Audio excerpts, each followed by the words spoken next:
makuhang magagawa dito na mabubungan yung aking garden.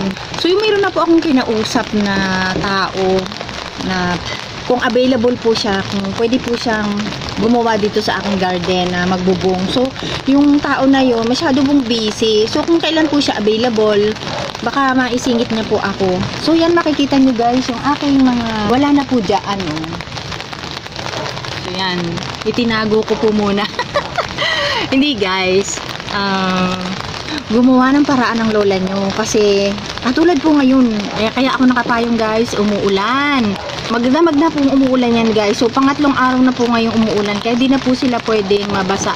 So yung aking mga jealousy guys, andito pa rin. So ang mga kulay nila guys, dahil umuulan po, so balik sila sa green. Unti-unti po silang bumabalik sa green guys pag ganyang umuulan po. Gumaganda sila guys pag mainit. So pag umulan, nagiging green po sila lahat. So guys, pakita ko sa inyo kung anong ginawa kong paraan para ma-save yung aking mga cactus and succulent. So guys, ito kasi yun nga lang ang gawang babae, yung at least nagawang ko ng paraan guys. Ito, tingnan po ninyo yung share ko sa inyo guys, yan. Ayan po ang ginawa ko guys. Oh. Kasi yan guys, yung bubong kong yan, doon po yan sa aking dating garden, na lumang garden. So ginawan ko po ng paraan yan. Oh. Ayan. Pasensya na po kayo yan oh. Pinagtatali ko lang po, wag lang pong humangin. Ayan yung bubong oh. So yan po yung bubong sa aking lumang garden guys. So mababang mababa lang yung aking ibinubong, hanggang dibdib ko lang yan guys. Oh, para lang po magawang ko sila ng paraan na hindi sila mabasa ng todo. Ginawa ko yan kahapon guys. Abuti na nga po ako ng dilim, pero tinapos ko po kasi nakatapos ko pong gawin yan guys, alam nyo po, umulan bigla. So yung dalawang yun, ang hindi ko na, siguro papayungan ko na lang sila, yung donkey's tail at saka yung boros guys. So yan, patukod-tukod lang po ako guys. O yan, tinukuran ko lang po sa gitna para kung sakaling bumagsak sila, hindi madudurog yung mga halaman ko guys. So yan, pinagdikit-dikit ko na lang po sila dyan guys. So pinagtukod-tukuran ko na lang guys. O ayan ang ginawa kong para. So at least guys, hindi sila mababasa ng todo kasi guys, basang-basa pa yung kanilang mga soil dahil nga sa 2 araw na magkasunod na umulan. Tapos guys, yung nabagsakan ko habang ginagawa ko ito guys, nung nabagsakan ko po yung aking bulaklak guys, ayan oh, nadurog yung bulaklak ng ano na ba to? Gymno Black guys, ayan. Oh. So ayan, hindi naman sila nababasa guys. Biruin nyo guys, magdamag na umuulan dito.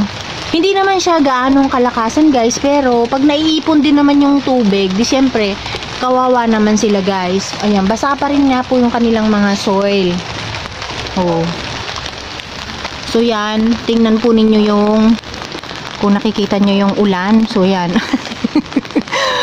Mabuti na lang po, meron ditong mga maliliit na kahoy. So yun ang ginamit ko. Ayan, tingnan nyo po kung gaano siya kababa.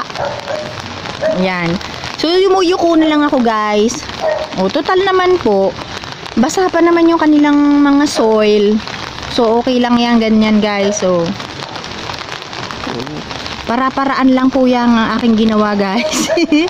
Nakita po nyo tong gilid. Dati po 'di ba makapal yung dahon ng kamyas diyan at saka yung malunggay. So guys, pinutol na po ng may-ari kasi para daw maganda po pag tumubo uli. So may natira pa naman siyang malunggay doon, no. So ayan, maliwanag na po yung aking gilid. Ayan. Guys, tingnan nyo, ito po guys, walang bubong. Ayan, nakita nyo, walang bubong guys. Oh. So ito, walang bubong sila guys, itong side na to. Ayan, nakita nyo may tubig. Oh. Umuulan pa rin. Ayan. It's a rainy days. Yan. So ito guys na aking mga cactus dito. Nakikita po ninyo na nauulanan. So wala silang bubong. Pag-iisipan pa ng lola nyo kung ito'y bububungan ko ba.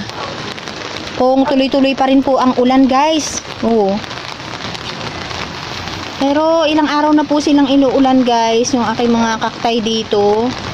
So sana wag silang mamatay. Nakita po ninyo yung aking Jelly-C. Yan, si Portulaca Jelly-C guys. Pag umuulan po, dahil 3 araw na po ngayong umuulan guys, kasi binayaan ko lang pong walang bubong siya ng 2 days. Pero pag lumampas na po ng 2 days kasi nag-worry na po ako. So ngayon, pangatlong araw na po, natuloy-tuloy yung ulan, magdamag. Tapos ngayon po, tanghali na, umuulan pa rin. So yan, nakikita po ninyo na hindi na masyadong red na red. Kukunti na lang po yung red ni Jelly-C. Kasi guys, maulan nga at makulimlim ng 3 araw na. So ito. So makikita po ninyo yan dyan, oh, na green. Kasi guys, itong mga nasa puti na to, na nakikita ninyo na mga green yan, yan po yung hindi ko pa natatagalang itanim po yan. Kaya ganyan pa po ang kulay nila. So, yung mga nagre-red na po, yan na po yung matagal kong itinanim. Mga 3 months na po. O itong si ano guys, may tutubo siyang flower. Ewan ko lang po kung matutuloy siya guys. Kasi umuulan ngayon, nakita nyo. Oh. Mukhang uusbong pa rin siya kahit umuulan guys eh. O tapos guys, tingnan nyo si Jelly-C. Diba po, nung una, red na red siya. Ngayon guys, iba na naman yung kulay niya, oh. May nakikita po ako kasi ibang mga succulent na ganito ang kulay. Na parang, ano to, hindi na siya red guys. Pero, maganda rin po siya kahit hindi siya red, oh. Karamihan po kasi sa mga succulent, nagbabago-bago sila ng color. Kaya, maganda po silang tingnan guys, oh.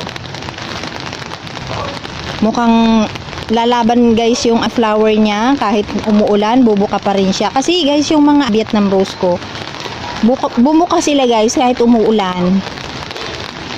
Oh. So ayan, kapayong-payong na lang ang lola nyo guys kasi nga maulan at makalat pa ako. Yan, nataranta ako guys kahapon kasi tuloy-tuloy nga yung ulan. Tapos yun, nakatulog naman ako ng ayos kagabi. Ay, hindi pala. Kasi guys, alam nyo po, kagabi, late na akong matulog. Mag-aalas 3 na po yata. Kasi, ang ginawa ko guys, binuksan ko yung mga messenger. Kasi marami pong nag-PM sa akin. Pasensya na po kayo guys kung hindi ko po kayo nasasagot kaagad. Kasi nga, masyado po akong busy guys. Kaya kung mayroon po kayong mga tanong, lalo na po sa cactus and succulent guys, check na lang po ninyo yung aking mga video guys, kasi meron naman po ako dong mga sinishare na kung anong soil mix, kung paano po alagaan yung ganito guys. Kaya check na lang po ninyo kasi guys, hindi ko po kayo talaga lahat masagot ng sabay-sabay. Tapos yun, nga kagabi po nagpuyat ako na masagot po yung mga ibang nag-PM sa akin guys. So sa mga hindi ko pa po nasasagot, pasensya na po kayo ha, kasi yun nga hindi masagot ng lola nyo sa sobrang busy. So kaya yan po, check na lang po ninyo yung aking video kung mayroon po kayong mga tanong, dahil hindi ko po kayo kaagad naman nasasagot guys. O yan, tingnan mo po ninyo ito si Vietnam Rose, kahit po umuulan, bumuka pa rin siya. Kaya siguro guys, si Jelly-C ay bubuka rin. So ayan, ay, ayan o. Wait lang po ha. O, diba? Yung kulay white kong Vietnam Rose guys, o. Bumuka siya. Tapos doon kasi yung guys, yung mga Vietnam Rose doon, bumuka na rin. Kaya lang hindi makapunta doon kasi nakapayong ako. Tapos sobrang baba ng bubong na ginawa ko. So kailangan ko pang yumuko. Ang hirap guys.